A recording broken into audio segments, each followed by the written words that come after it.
Hi, ഞാൻ doctor Juhi Das, Q&B health കെയറിലെ homeopathic ഫിസിഷ്യനാണ്.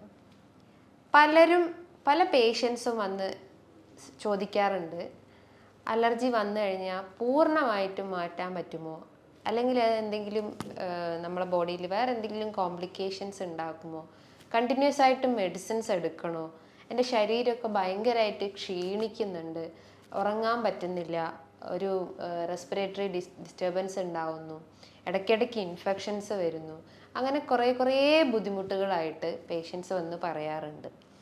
Allergy എന്ന് പറയുമ്പം നമ്മുടെ ശരീരത്തിൽ നമ്മുടെ പ്രതിരോധ ശേഷിയിൽ ഉണ്ടാകുന്ന ഒരു വ്യതിയാനമാണ്. പലരും ഒരു തെറ്റായിട്ടുള്ള ഒരു കൺസെപ്റ്റ് എന്ന് പറഞ്ഞു കഴിഞ്ഞാൽ അലർജി എന്ന് വെച്ചാൽ നമ്മളെ പ്രതിരോധ ശേഷി ലോ ആവുമ്പോൾ അല്ലെങ്കിൽ ലോ ഇമ്മ്യൂണിറ്റി ആവുമ്പോഴാണ് അലർജി ഉണ്ടാവുന്നത്. പക്ഷെ അങ്ങനെയല്ല. അലർജി എന്ന് പറയുമ്പം ഹൈപ്പർ സെൻസിറ്റിവിറ്റി ഓഫ് ഇമ്മ്യൂണിറ്റിയാണ്.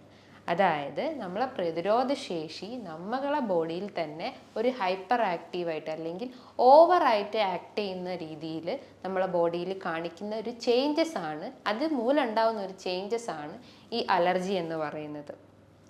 അലർജി അത് റെസ്പിറേറ്ററി അലർജി ആവാം, സ്കിൻ അലർജി ആവാം, അങ്ങനെ പല രീതിയിലായിട്ട് അലർജികൾ ഉണ്ടാവും. ചിലപ്പോൾ ഒരു ഡസ്റ്റ് അലർജി ആവാം, അല്ലെങ്കിൽ വേറെ എന്തെങ്കിലും പൊടി അടിച്ചാൽ ഉണ്ടാവുന്നത്, അല്ലെങ്കിൽ ചിലർക്ക് ക്ലോത്ത് അലർജി ഉണ്ടാവാം, ചിലർക്ക് ചില റൂം കയറിക്കഴിഞ്ഞാൽ ചില പെയിൻ്റ് അലർജി ഉണ്ടാവാം. അങ്ങനെ പല രീതിയിലായിരിക്കും ഓരോ ആളുകൾക്കും അലർജി ഉണ്ടാവുന്നത്. ഈ അലർജിയിൽ തന്നെ ഏറ്റവും കോമൺ ആയിട്ടുള്ള ഒന്നാണ് റെസ്പിറേറ്ററി അലർജി, അതായത് നമ്മുടെ ശ്വാസം റിലേറ്റ് ചെയ്തിട്ടുള്ള അലർജി. ഇനി സ്കിന്നിൽ ഉണ്ടാവുന്ന അലർജിയാണ് അർട്ടിക്കേരിയ എന്ന് പറയുന്നു. സ്കിന്നിൽ ഇങ്ങനെ ഒരു ചുവന്ന് തടിച്ച് വീർത്തിരിക്കുന്ന അല്ലെങ്കിൽ സ്കിന്നിലൊരു റെഡ് കളറായിട്ട് ചൊറിച്ചിലൊക്കെ അനുഭവപ്പെടുന്നതിനെയാണ് അർട്ടിക്കേരിയ എന്ന് പറയുന്നത്. അത് അക്യൂട്ട് അർട്ടിക്കേരിയ ഉണ്ട്, ക്രോണിക് അർട്ടിക്കേരിയ ഉണ്ട്. ഒരു 3 months വരെയുള്ള ഏതൊരു രോഗമാണെങ്കിലും അതിനെ അക്യൂട്ട് അർട്ടിക്കേരിയ എന്നാണ് പറയുക, അല്ലെങ്കിൽ അക്യൂട്ട് കണ്ടീഷൻ എന്നാണ് പറയുന്നത്. ഒരു 3 മാസത്തിന് കൂടുതലായിട്ടും അത് നിന്ന് പോവുകയാണെങ്കിൽ, അതായത് മോർ ദാൻ 3 months ആണെങ്കിൽ അതിനൊരു ക്രോണിക് കണ്ടീഷനിലേക്ക് തരംതിരിക്കുന്നു. ഇനിയിപ്പം സ്കിന്നിൽ ഉണ്ടാകുന്നതിന് ഞാൻ അർട്ടിക്കേരിയ എന്ന് പറഞ്ഞു. ഇനിയിപ്പോൾ റെസ്പിറേറ്ററി ഇഷ്യൂസിന്, അതായത് ഇപ്പോൾ അപ്പർ റെസ്പിറേറ്ററി ആണെങ്കിൽ നമ്മളെ നോസിൽ നോക്കുകയാണെങ്കിൽ നോസിൽ ചൊറിച്ചിലുണ്ടാവുന്നു. അതിനെയാണ് റൈനോസൈനസൈറ്റിസ് എന്ന് പറയുന്നു, അല്ലെങ്കിൽ റൈനൈറ്റിസ് അല്ലെങ്കിൽ അലർജിക് റൈനൈറ്റിസ് എന്ന് പറയപ്പെടുന്നു. നമ്മുടെ മൂക്കിൽ ഇടയ്ക്കിടയ്ക്ക് ചൊറിച്ചിലുണ്ടാവുന്നു, തുമ്മൽ പോലെ വരുന്നു, തൊണ്ടയൊക്കെ ചൊറിയുന്നു, അതിനെയാണ് നമ്മൾ റൈനൈറ്റിസ് വിഭാഗത്തിൽപ്പെടുന്നത്. ഇനി ഈ ഒരു അലർജി കേസസ് ഉണ്ടാവുന്ന അല്ലെങ്കിൽ ആ ഒരു പേഷ്യൻസ് പറയുന്ന മെയിൻ ലക്ഷണങ്ങൾ എന്ന് പറഞ്ഞു കഴിഞ്ഞാൽ അവർക്ക് ഇടയ്ക്കിടയ്ക്ക് തുമ്മലുണ്ടാവുന്നു. ഒന്ന് പൊടിയടിച്ചാലോ, അല്ലെങ്കിൽ ഒരു റൂം കയറിയാലോ, അല്ലെങ്കിൽ ജസ്റ്റ് ഒന്ന് മഴ കൊണ്ടാലോ, അല്ലെങ്കിൽ ജസ്റ്റ് ഒന്ന് വെയിലത്തോട്ട് ഇറങ്ങിയാലോ, അങ്ങനെ എന്തെങ്കിലും ഒരു ട്രിഗറിങ് ഫാക്ടർ അവിടെ ഇട്ട് കൊടുത്തു കഴിഞ്ഞാൽ അവർക്ക് തുമ്മലുണ്ടാവുന്നു, മൂക്ക് ചൊറിയുന്നു, ജലദോഷമായിട്ട് വരുന്നു. അതായത് വെള്ളം പോലെ, ഒരു പച്ചവെള്ളം പോലത്തെ ആ ഒരു ഫ്ലൂയിഡ് നമ്മൾ മൂക്കിന്ന് ഒലിച്ചു വരുന്നു. കണ്ണ്, മൂക്ക്, ചെവി, തൊണ്ട ഇത് ശക്തമായിട്ട് ചൊറിയുന്നു. ചിലർക്ക് കഫക്കെട്ട് ഉണ്ടാവുന്നു, അതായത് ചിലർക്ക് സ്ഫൂട്ടം മിക്സ് ആയിട്ടുള്ള കഫ് ഉണ്ടാവുന്നു, അല്ലെങ്കിൽ ചുമ ഉണ്ടാവുന്നു. ചിലർക്ക് വരണ്ട ചുമയായിട്ട് വരാം. ചിലർക്ക് ബ്രീത്തിങ് ഡിഫിക്കൽറ്റി ഉണ്ടാവുക, ശ്വാസം എടുക്കാനുള്ള ബുദ്ധിമുട്ടുണ്ടാവുക. അത് കൂടുതലായിട്ടും വർദ്ധിക്കുന്നത് രാത്രി കാലങ്ങളിലാണ്. കുട്ടികളിലും മുതിർന്നവരിലും ഈ ഒരു അലർജി കണ്ടീഷൻ വളരെ കോമൺ ആയിട്ടുള്ള ഒന്നാണ്. അവരെ ബോഡിയിൽ ഉണ്ടാവുന്ന പ്രതിരോധ ശേഷിയിൽ ഉണ്ടാവുന്ന ഒരു ഓവർ റിയാക്ഷൻ ആണ് നമുക്ക് ഈ അലർജി എന്ന് പറയുന്നത്. ഈ അലർജി അല്ലെങ്കിൽ ഈ ഒരു ഹൈപ്പർ സെൻസിറ്റിവിറ്റി തന്നെ പല ഇമ്മ്യൂണോഗ്ലോബുലിൻസിൻ്റെ ആക്ഷനായിട്ട്, അതായത് ടൈപ്പ് 1 ഉണ്ട്, ടൈപ്പ് 2 ഉണ്ട്, ടൈപ്പ് 3, ടൈപ്പ് 4. ടൈപ്പ് 1 എന്ന് പറയുമ്പോൾ അതൊരു IgE മീഡിയേറ്റഡ് ആയിട്ടുള്ള ഇമ്മ്യൂണോഗ്ലോബിൻ റിലേറ്റ് ചെയ്തിട്ടുള്ള ഒരു ഹൈപ്പർ സെൻസിറ്റീവ് റിയാക്ഷൻ ആണ്. ടൈപ്പ് 2 എന്ന് പറഞ്ഞിട്ടുള്ള ഒരു സെൻസിറ്റീവ് റിയാക്ഷൻ എന്ന് പറഞ്ഞു കഴിഞ്ഞാൽ അവിടെ ഇമ്മ്യൂണോഗ്ലോബുലിൻ IgMഉം IgGയും ആയിട്ട് വർക്ക് ചെയ്യുന്നു. അപ്പോൾ ഈ IgG IgM എന്നൊക്കെ പറയുമ്പോൾ നിങ്ങൾക്ക് ഒരു മനസ്സിലാവില്ല, കാരണം അതൊക്കെ ഒരു മെഡിക്കൽ ടേംസ് ആണ്. IgM IgE എന്നൊക്കെ പറഞ്ഞാൽ നമ്മുടെ ശരീരത്തിൽ ഉണ്ടാകുന്ന ഇമ്മ്യൂണോഗ്ലോബുലിൻസ് ആണ്. ഈ അലർജി കണ്ടൻസ് അല്ലെങ്കിൽ അലർജി ടെസ്റ്റിനൊക്കെ ചെയ്യുന്നതാണ് IgE. IgEൻ്റെ വാല്യൂ നോക്കിയിട്ടാണ് നമ്മളെ ബോഡി അലർജി കാണോ, അല്ലെങ്കിൽ ആ വാല്യൂ കൂടിയിട്ടുണ്ടെങ്കിൽ നമുക്ക് അലർജി വരാനുള്ളൊരു ചാൻസസ് ഉണ്ട്, അല്ലെങ്കിൽ അലർജി അല്ലെങ്കിൽ അലർജി കുറവാണ് എന്നൊക്കെ അറിയാൻ പറ്റുന്നത്. സോ ഇത്തരം ടൈപ്സ് അല്ലെങ്കിൽ ഇതൊക്കെയാണ് ഈ ഹൈപ്പർ സെൻസിറ്റീവിൻ്റെ അണ്ടറിൽ വരുന്നത്.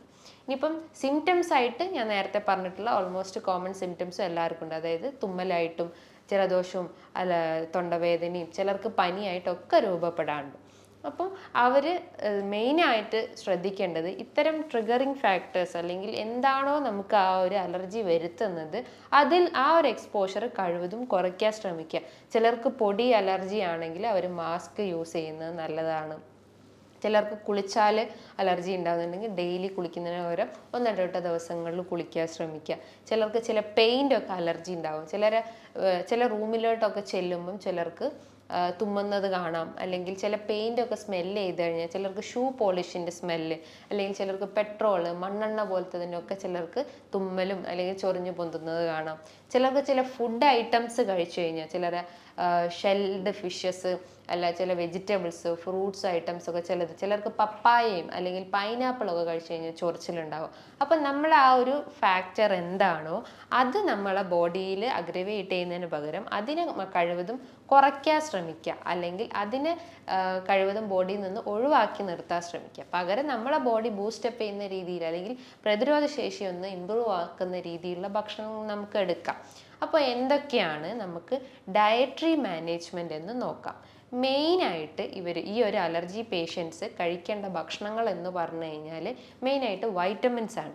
വൈറ്റമിൻ എ റിച്ച് ആയിട്ടുള്ളത്, vitamin C, vitamin D, vitamin E, ഇത്തരം വൈറ്റമിൻസ് ആണ് നമ്മുടെ ബോഡിയിൽ ഈ അലർജി പേഷ്യൻസ് കഴിക്കേണ്ടത്.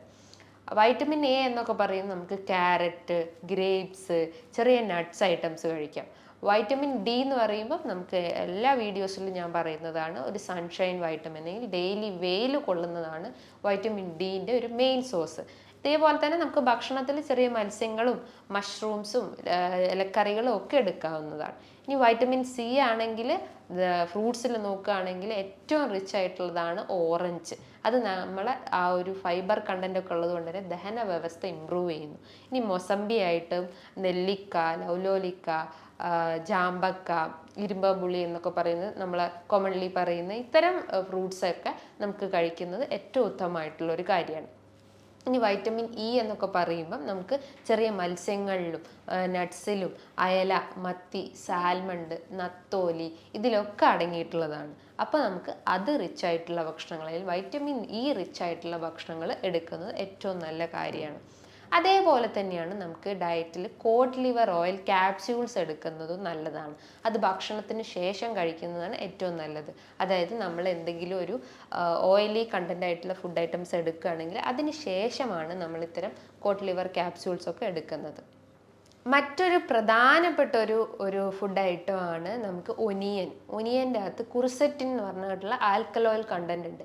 ഇത് നമ്മളെ ബോഡിയിലുള്ള അലർജി കണ്ടൻസിനൊക്കെ ഒന്ന് റെഡ്യൂസ് ചെയ്യും, അല്ലെങ്കിൽ IgE ലെവലൊക്കെ ഒന്ന് റെഡ്യൂസ് ചെയ്യാൻ പറ്റുന്നതാണ്. അതേപോലെ തന്നെയാണ് നമുക്ക് മഞ്ഞൾ, കുർക്കുമിൻ അടങ്ങിയിട്ടുള്ള മഞ്ഞൾ നമുക്ക് എടുക്കുന്നത് നല്ലതാണ്. അത് നാട്ടിൽ നമ്മളെ തൊടിയിൽ ഉണ്ടാക്കിയിട്ടുള്ളതാണെങ്കിൽ അത്രയും നല്ലത്. അതേപോലെ തന്നെ കുരുമുളക് കഴിക്കാം, പെപ്പർ, അതേപോലെ ജിഞ്ചർ, ഗാർലിക്ക്. ഇനിയിപ്പോൾ അലർജി എന്തെങ്കിലും ശ്വാസമുട്ടൽ പ്രശ്നങ്ങളുണ്ടെങ്കിൽ പനിക്കൂർക്കൊക്കെ നമ്മൾ അതിട്ടിട്ട് വെള്ളം കുടിക്കുകയോ അല്ലെങ്കിൽ ആവി പിടിക്കുകയോ അത്രയും നല്ലതാണ്. അപ്പോൾ ഈ ഒരു ഡയറ്ററി പാറ്റേൺസ്, അപ്പോൾ ഈ പറഞ്ഞിട്ടുള്ള ഒരു വൈറ്റമിൻസും മിനറൽസും ഒക്കെ നമ്മളെ ഡയറ്റിൽ ഉൾപ്പെടുത്തി കഴിഞ്ഞ് കഴിഞ്ഞാൽ നമുക്ക് ഈ ഒരു പ്രതിരോധ ശേഷി വർദ്ധിപ്പിക്കാൻ ഏറ്റവും ഉത്തമമായിട്ടുള്ള ഒരു കാര്യമാണ്. അതേപോലെ തന്നെയാണ് നമുക്ക് കാൽഷ്യം റിച്ച് ആയിട്ടുള്ള ഭക്ഷണങ്ങൾ എടുക്കാം. പൊട്ടാസ്യം, മെഗ്നീഷ്യം, അത് നേന്ത്രപ്പഴങ്ങളോ അല്ലെങ്കിൽ മറ്റ് ഫ്രൂട്ട്സ് ആയിട്ടുള്ള പേരക്ക, പപ്പായ, ബ്രൊക്കോളി, ഇതൊക്കെ നമ്മളെ ഡയറ്റിൽ ഉൾപ്പെടുത്തുന്നത് ഏറ്റവും നല്ല കാര്യമാണ്. ഇനി ഈ ഒരു അലർജി പേഷ്യൻസ് അവർ എന്തെങ്കിലും ടെസ്റ്റ് ചെയ്യണമെങ്കിൽ അവർ മെയിനായിട്ട് ചെയ്യേണ്ട ഒരു ടെസ്റ്റ് എന്ന് പറഞ്ഞു കഴിഞ്ഞാൽ ബ്ലഡ് ടെസ്റ്റാണ്.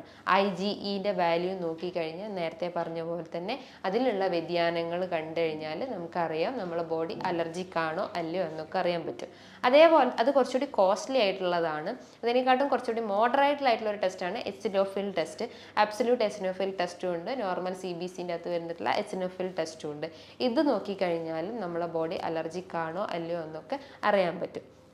ഇനിയിപ്പോൾ നോസ് റിലേറ്റ് ചെയ്തിട്ടുള്ള എന്തെങ്കിലും ബ്ലോക്കൊക്കെ ആണെങ്കിൽ അല്ലെങ്കിൽ അതിലെന്തെങ്കിലും പോളിപ്പോ ട്യൂമറോ ഒക്കെ ഉണ്ടെങ്കിൽ ഒരു നേസൽ എൻഡോസ്കോപ്പി ചെയ്യുന്നതും നല്ലതാണ്. നമുക്കറിയാം കോവിഡ് ടൈമിലൊക്കെ നമ്മൾ നേസൽ സ്വാബ് ടെസ്റ്റ് ചെയ്തിട്ടാണ് നമുക്ക് കൊറോണ വൈറസ് പോസിറ്റീവ് ആണോ അല്ലയോ എന്നൊക്കെ അറിയാൻ പറ്റുന്നത്. സോ ഇത്തരം ഇൻവെസ്റ്റിഗേഷൻസ് ഒക്കെ ചെയ്ത് കഴിഞ്ഞാൽ നമുക്ക് അലർജിക് ആണോ എന്നൊക്കെ അറിയാൻ പറ്റും. ഇനി ഇതേപോലെ എക്സ്ട്രാ ഗ്രോത്ത് അല്ലെങ്കിൽ എന്തെങ്കിലും ഒരു സ്വെല്ലിംഗ് ഒക്കെ ഉണ്ടെങ്കിൽ നമുക്കൊരു CT സ്കാൻ എടുത്തു കഴിഞ്ഞാൽ നമ്മളെ ഫേസ് റിലേറ്റ് ചെയ്തിട്ടുള്ള ഇഷ്യൂസിനൊക്കെ അത് ഇൻവെസ്റ്റിഗേറ്റ് ചെയ്യാൻ പറ്റുന്നതാണ്. ഞാൻ നേരത്തെ പറഞ്ഞു ഈ അലർജി എന്ന് പറഞ്ഞു കഴിഞ്ഞാൽ ഒരു ഹൈപ്പർ സെൻസിറ്റിവിറ്റി റിയാക്ഷൻ ആണ്. അത് നമുക്കറിയാം നമ്മുടെ സൂര്യന് താഴെയുള്ള എന്തും ചിലപ്പോൾ നമുക്ക് അലർജി ആവാം. ഒരു പൊടിയാവാം, പൂമ്പൊടിയാവാം, അല്ലെങ്കിൽ മറ്റെന്തെങ്കിലും ഒരു കെമിക്കൽസോ ടോക്സിൻസോ ഒക്കെ ആവാം.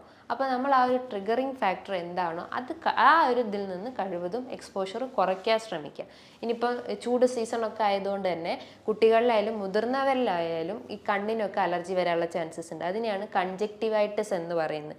സ്കിന്നിലാണെങ്കിൽ അർട്ടിക്കേരിയ പോലത്തെ പ്രശ്നങ്ങൾ ഉണ്ടാവും, ത്രോട്ട് ഇൻഫെക്ഷൻസ്, ടോൺസിലൈറ്റിസ് പ്രശ്നങ്ങൾ ഉണ്ടാവും. അങ്ങനെ പല രീതിയിലുള്ള കോംപ്ലിക്കേഷൻസും റെസ്പിറേറ്ററി ഇൻഫെക്ഷൻസും ഒക്കെ വരാനുള്ള ഒരു ചാൻസസ് ഉണ്ട്. സോ നമ്മൾ എപ്പോഴും നമ്മളെ പ്രതിരോധശേഷി വർദ്ധിപ്പിക്കുന്ന രീതിയിലുള്ള ഭക്ഷണങ്ങൾ മെയിനായിട്ട് ഫോക്കസ് ചെയ്യാൻ ശ്രമിക്കുക. ഇതേപോലെ തന്നെയാണ് ഞാൻ നേരത്തെ പറഞ്ഞിട്ടുള്ള ടെസ്റ്റിലൊന്നാണ് സ്കിൻ പ്രിക്ക് ടെസ്റ്റ് ചെയ്യുക. ഇത് ചെയ്ത് കഴിഞ്ഞാൽ അതൊരു കോസ്റ്റ്ലി ആയിട്ടുള്ളൊരു ടെസ്റ്റാണ്. അത് ചെയ്ത് കഴിഞ്ഞാൽ നമ്മളെ ബോഡി അലർജിക് ആണോ അല്ലെങ്കിൽ എന്തെങ്കിലും ഗ്രോത്തോ അല്ലെങ്കിൽ ഒരു അലർജൻ ബോഡി കയറിയിട്ടുണ്ടോ എന്നൊക്കെ അറിയാൻ പറ്റുന്നതാണ്. കുറച്ചുകൂടി കോസ്റ്റ്ലി ആയിട്ടുള്ള ടെസ്റ്റ് ആയതുകൊണ്ട് തന്നെ നമ്മൾ മോഡറേറ്റ് രീതിയിലുള്ള ഇൻവെസ്റ്റിഗേഷൻസോ എന്ന് പേഷ്യൻസിന് കൊടുക്കാറുള്ളൂ. അതായത് എബ്സല്യൂട്ട് എസിനോഫിൽ കൗണ്ടും അല്ലെങ്കിൽ നോർമൽ CBCയിൽ വരുന്ന എസിനോഫിൽ കൗണ്ടൊക്കെ ചെക്ക് ചെയ്യാൻ പറ്റുന്നത്. ഇനി ഈ ഒരു അലർജി പേഷ്യൻസ് ഒഴിവാക്കേണ്ട അല്ലെങ്കിൽ അവർ ശ്രദ്ധിക്കേണ്ട കാര്യങ്ങളെന്ന് പറഞ്ഞു കഴിഞ്ഞാൽ കോൾഡ് അല്ലെങ്കിൽ തണുത്ത ആഹാരങ്ങൾ കഴിവതും ഒഴിവാക്കാൻ ശ്രമിക്കുക. ഷുഗറി ഐറ്റംസ് ഒക്കെ ഉണ്ടെങ്കിൽ ഹൈ ഫ്രക്ടോസ് സിറപ്പായിട്ടുള്ള കേക്ക്, പേസ്ട്രി, ബിസ്ക്കറ്റ്സ് അതൊക്കെ ഉണ്ടെങ്കിൽ കഴിവതും ഒഴിവാക്കാൻ ശ്രമിക്കുക. അതേപോലെ തന്നെയാണ് മിൽക്ക് പ്രൊഡക്ട്സ്, പാലും പാലുൽപ്പന്നങ്ങളും ഒന്ന് കുറയ്ക്കാൻ ശ്രമിക്കുക. പക്ഷെ അവർക്ക് തൈര് എടുക്കുന്നതുകൊണ്ട് വലിയ പ്രശ്നമില്ല. ഒരു മോഡറേറ്റ് രീതിയിൽ അവർക്ക് തൈര് എടുക്കുന്നത് കുഴപ്പമില്ല. ദഹന വ്യവസ്ഥ ഇമ്പ്രൂവ് ചെയ്യാൻ ഏറ്റവും ഉത്തമമായിട്ടുള്ള ഒന്നാണ് കട്ട തൈര് അല്ലെങ്കിൽ യോഗട്ട് എന്നൊക്കെ പറയും. തൈരോ മോരോ എടുക്കുന്നത് ഏറ്റവും നന്നായിട്ടുള്ള ഒരു കാര്യമാണ്. അതേപോലെ തന്നെ ഒരു പ്രോപ്പർ ടൈമിങ്ങിൽ ഉറങ്ങാൻ ശ്രമിക്കുക. ഒരു 6 to 7 hours നിർബന്ധമായിട്ട് നമ്മൾ ഉറങ്ങിയിരിക്കണം. രാത്രിയിലുള്ള സ്ക്രീൻ ടൈം കഴിവതും കുറയ്ക്കുക. ഒരു 10 മണീൻ്റെ ഉള്ളിൽ നമ്മളെ ഗാഡ്ജറ്റ്സും ഫോൺസും ഹെഡ്സെറ്റും ഒക്കെ പൂർണ്ണമായിട്ട് ഒഴിവാക്കിയിട്ട് രാവിലെ അല്ലെങ്കിൽ ഒരു ഏർലി മോർണിംഗിൽ ഒരു 5 മണീൻ്റെ ഉള്ളിൽ എഴുന്നേൽക്കാൻ ശ്രമിക്കുക. അപ്പോൾ ഇത്തരം അലർജി പേഷ്യൻസ് എന്ത് ചെയ്യണം? രാവിലെ എഴുന്നേറ്റാൽ ഉടനെ തന്നെ നല്ല രീതിയിൽ ബ്രീത്തിങ് എക്സസൈസ് ചെയ്യുക, പ്രാണായാമാസ് ചെയ്യുക. അവർക്ക് സൂര്യ നമസ്കാരം പോലത്തെ ഇതുണ്ടെങ്കിൽ അത് ചെയ്യുന്നത് ഏറ്റവും ഉത്തമമായിട്ടുള്ള കാര്യമാണ്. ബിക്കോസ് ആ ഒരു എക്സസൈസ് എന്ന് പറഞ്ഞു കഴിഞ്ഞാൽ നമ്മളെ എല്ലാ അവയവങ്ങളെയും ഒന്ന് ബൂസ്റ്റപ്പ് ചെയ്യുന്നതാണ്. നമ്മളെ ലങ്സിന് ഇഷ്യൂസ് ഉണ്ടെങ്കിൽ അത് കുറയ്ക്കാൻ പറ്റും. ഫാറ്റി ലിവർ, അത് ലിവർ റിലേറ്റ് ചെയ്തിട്ടുള്ള ഇഷ്യൂസ്, ഗട്ട് റിലേറ്റ് ചെയ്തിട്ടുള്ള ഇഷ്യൂസ്, ബ്ലാഡർ, കിഡ്നി, എല്ലാ അവയവങ്ങളെയും ഒന്ന് മെയിൻറ്റെയിൻ ചെയ്യുന്ന ഒരു മെയിൻ എക്സസൈസാണ് ഈ സൂര്യ നമസ്കാരം. സോ അത് നമുക്ക് ചെയ്യുന്നത് ഏറ്റവും നല്ലതായിട്ടുള്ളൊരു കാര്യമാണ്.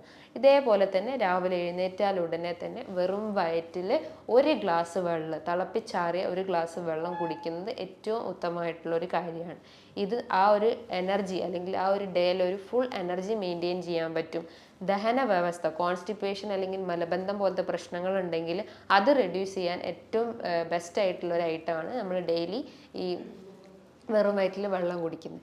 ഇനി നമ്മളൊരു പ്രോപ്പർ ടൈമിങ്ങിൽ ബ്രേക്ക്ഫാസ്റ്റും ലഞ്ചും ഡിന്നറും ഒക്കെ മെയിൻറ്റെയിൻ ചെയ്യാൻ ശ്രമിക്കുക. നൈറ്റിലാണെങ്കിൽ ഓവറായിട്ട് ഭക്ഷണം കഴിക്കുന്നത് കഴിവതും ഒഴിവാക്കാൻ ശ്രമിക്കുക. ഒരു ലൈറ്റ് ചപ്പാത്തിയോ അല്ലെങ്കിൽ ഓട്സ് കൊണ്ടുള്ള പുട്ടോ അല്ലെങ്കിൽ ദോശയായിട്ടോ അല്ലെങ്കിൽ എന്തെങ്കിലും കുറുക്കോ റാഗി കൊണ്ടുള്ള കുറുക്കോ ഒക്കെ നമ്മളെ ഡയറ്റിൽ ഈ ഈവനിങ് അല്ലെങ്കിൽ നൈറ്റ് ടൈമിൽ ഉൾപ്പെടുത്തുന്നത് ഏറ്റവും നല്ലതാണ്. ഇനിയിപ്പോൾ ചായയും കാപ്പിയൊക്കെ കുടിക്കാൻ നന്നായിട്ട് ക്രേവിങ്സ് ഉള്ള ആളുകളാണെങ്കിലും അതും 1 or 2 നേരം കുടിക്കുക. ഡെയിലി 2-3 ചായയൊക്കെ കുടിക്കുന്ന ആളുകളാണെങ്കിൽ അത് പൂർണ്ണമായിട്ട് ഒഴിവാക്കാൻ ശ്രമിക്കുക. കാരണം അതൊക്കെ നമ്മളെ ബോഡീനെ വീക്കാക്കുന്ന അല്ലെങ്കിൽ അതിൻ്റെ അകത്ത് അടങ്ങിയിട്ടുള്ള ടാനിൻസും കഫീൻസും ഒക്കെ നമ്മളെ ബോഡിയിൽ അയൺ കണ്ടൻറ്റൊക്കെ റെഡ്യൂസ് ചെയ്യും. അത് റെഡ്യൂസ് ചെയ്ത് കഴിഞ്ഞാൽ നമുക്കറിയാം പ്രതിരോധശേഷി കുറയും, കുറവുണ്ടാവും, വിരൾച്ച ഉണ്ടാവും, വീക്ക്നെസ് അനുഭവപ്പെടാം. അങ്ങനെ പല രീതിയിലുള്ള സിംറ്റംസ് നമ്മളെ ബോഡിയിൽ കാണിക്കും. അപ്പോൾ എന്താണോ നമ്മളെ ട്രിഗറിങ് ഫാക്ടർ അല്ലെങ്കിൽ എന്താണോ നമ്മളെ കാരണങ്ങളുണ്ടെങ്കിൽ അതൊക്കെ ഒന്ന് കുറയ്ക്കാൻ ശ്രമിക്കുക. നമുക്കറിയാം ഈ അലർജി എന്ന് പറഞ്ഞു കഴിഞ്ഞാൽ നമ്മളെ ബോഡിയിൽ ഉണ്ടാകുന്ന മാസ്റ്റ് സെൽസ് അല്ലെങ്കിൽ ഹിസ്റ്റമിൻ സെൽസിൻ്റെ ഒക്കെ ഒന്ന് ഓവർ റിയാക്ഷൻ ആണ്. ഈ കുട്ടികളിലായാലും മുതിർന്നവരായാലും ഈ സിംറ്റംസ് എല്ലാം ഓൾമോസ്റ്റ് കോമൺ ആണ്. ഇപ്പോൾ കുട്ടികളിൽ ജനിച്ച കുട്ടികൾക്ക് ഒരു പ്രായം എത്തിക്കഴിഞ്ഞ് കഴിഞ്ഞാൽ ചിലപ്പോൾ ആ ഒരു അസ്തമ കംപ്ലീറ്റ് ആയിട്ട് ക്യൂർ ചെയ്തു പോകും. ചിലപ്പോൾ നാച്ചുറലി തന്നെ അത് ഹീൽ ചെയ്യാനുള്ളൊരു ചാൻസസ് ഉണ്ട്. അതിന് ഗ്രോയിങ് ഔട്ട് ഓഫ് അസ്തമ എന്നൊക്കെയാണ് പറയുക. സോ നമ്മളെ പ്രതിരോധശേഷി ഇമ്പ്രൂവ് ചെയ്യുന്ന രീതിയിലുള്ള മെയിൻ ഡയറ്റ് ഫോക്കസ് ചെയ്യണം, എക്സസൈസ് ഫോക്കസ് ചെയ്യണം, ബ്രീത്തിങ് എക്സസൈസ് മെയിൻറ്റെയിൻ ചെയ്യുക. എല്ലാം മെയിൻറ്റെയിൻ ചെയ്ത് കഴിഞ്ഞാൽ നമുക്ക് ഇത്തരം അലർജീൻസിനൊക്കെ കൺട്രോൾ ചെയ്യാൻ പറ്റും. ഇനി ഇതുമായി ബന്ധപ്പെട്ട് നിങ്ങൾക്ക് എന്തെങ്കിലും സംശയങ്ങൾ ഉണ്ടെങ്കിൽ താഴെ കാണുന്ന നമ്പറിൽ നിങ്ങൾക്ക് കോൺടാക്റ്റ് ചെയ്യാവുന്നതാണ്. നല്ലൊരു ഹെൽത്ത് ടോപ്പിക്കുമായി വീണ്ടും കാണാം. നന്ദി.